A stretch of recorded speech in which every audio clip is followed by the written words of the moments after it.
ना मेरा जन्म ना गर्भ बसेरा, बालक बन दिखलाया।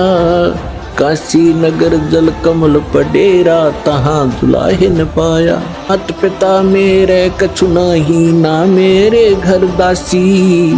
दुल्हे का सुत आने कहाया, जगत करे मेरी हासी। 20 साल जो 10-12 वर्ष से ही दास ने नाम देना शुरू किया है, 10-12 वर्ष से जो कनेक्टेड है नाम से, आज उनके कितने सुख हैं आप गिन नहीं सकते, इतना सुख दिया भगवान ने। तो पावर से कनेक्शन होगा तो आपके सारे काम चलेंगे। और दूसरी बात यह कि आपने यहां से दीक्षा ले ली, आपका कनेक्शन तो हमने जोड़ दिया, आपने जाकर के वही नियम भंग कर दिए, वहां कनेक्शन कट गया। फिर आप आते चक्कर भी लगाते रहते हो और कहते हो हमें तो नाम भी ले रखा, कोई लाभ नहीं हो रहा। तो कनेक्शन कट गया, वो पावर मिल नहीं रही आपको, तो लाभ कैसे होंगे? तो आपने कनेक्शन को ठीक रखना है, मर्यादा भंग नहीं करनी। यहां ऑटोमेटिक कनेक्शन कटेगा आपका। आप जरा सी भी मर्यादा भंग कर दोगे, भगवान साथ नहीं देगा। कबीर साहब कहते हैं, जब लग अंसा हमरी आना, और काल लगे नहीं तेरा बना। फिर परमात्मा बताते हैं कि जब तक ये जीव हमारी मर्यादा में रहेगा, आन कान बोलते हैं हमारे देसी भाषा में, हमारी आन माने मर्यादा में रहेगा, और तब तक काल का कोई अटैक नहीं होगा। फिर परमात्मा बताते हैं कि 100 वर्ष तक सतगुरु पूजा, 100 वर्ष तक इस दास से प्राप्त भक्ति आप कर रहे हो और नियमित कर रहे हो, बहुत अच्छी बात है, क्योंकि आपका धन संग्रह हो रहा है। और एक दिन आन उपासी 100 वर्ष तक सतगुरु पूजा, गुरुदेव से सतगुरु से लेकर साधना जो कर रहे हो, 100 वर्ष सतगुरु पूजा, एक दिन आन उपासी, वो अपराधी आत्मा फिर पड़े काल की फांसी। अब 100 वर्ष साधना कर ली, एक दिन आस्था हटेगी, आस्था हटेगी तभी तो हम आन उपासना करेंगे। तो आप गए काम तय। वो क्या होगा कि आपकी आस्था हट गई, भगवान से कनेक्शन कट गया, और उस समय आपके साथ एक धोखा और भारी बनेगा। जिसने 5-7 वर्ष तक, 4-5 वर्ष 10 वर्ष ये सत साधना कर ली, फिर सुख तो स्वाभाविक होंगे ही होंगे आपको, क्योंकि सुख सागर है ये भगवान। और फिर आपके मन में मस्ती आवेगी,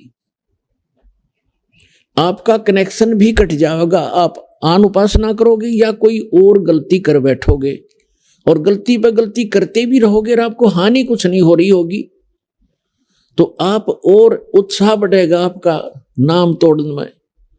लेकिन आप भूल चुके होगे उस समय कि जो आपको सुख हो रहा है, अभी कोई आपत्ति कनेक्शन कटने से, नाम कटने से भी नहीं आ रही है, आपका इन्वर्टर चार्ज हो गया।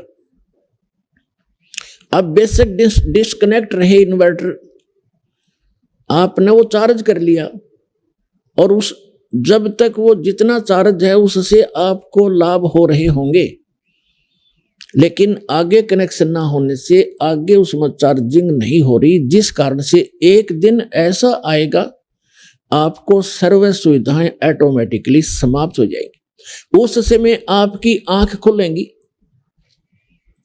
तो उस समय बहुत देर हो चुकी होगी।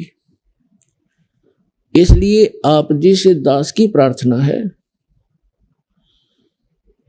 कि मर्यादा में अवश्य रहना, नहीं तो आपने उलाने दे जाओगे कि नाम भी ले रखा है, पाठ भी करा लिया, जोत भी चढ़ा दी, 2 वर्ष हो गए नाम लिए, न कोई लाभ नहीं हो रहा। ये कोई हो सकता है? अगर कनेक्शन ठीक रहे, आपकी मशीन ठीक है, पावर आपसे फुल पावर से 3 फेज से कनेक्शन है, मोटर ना चले, ये हो सकता है? तो यहां परमात्मा कहते हैं, सतगुरु के दरबार में कमी काहे की ना, अनसा मौज नहीं पावता तेरी चूक चाकरी में। इस सच्चे दरबार में कोई कमी नहीं किसी भी वस्तु की। आपको मौज नहीं बख्श रहा भगवान, तो आपकी कोई सेवा में, आपकी पूजा में, आपकी कोई मर्यादा में चूक है, उसको अपनी को सुचारू करो, फिर लाभ लो भगवान के। तो दास जो कहना चाह रहा था, इसे गंदे लोग में हम रह रहे, यहाँ एक पल का भरोसा नहीं, और वो माया धरी धराई रहेगी उस बाई की, पूरा परिवार नाश हो गया 5 लाख के चक्कर में। और परमात्मा कहते हैं, हमारी शरण में रहो, आपका कोई काम नहीं, कोई कार्य में बाधा नहीं आने दूंगा, लेकिन कार्य हो हमारी मर्यादा अनुसार।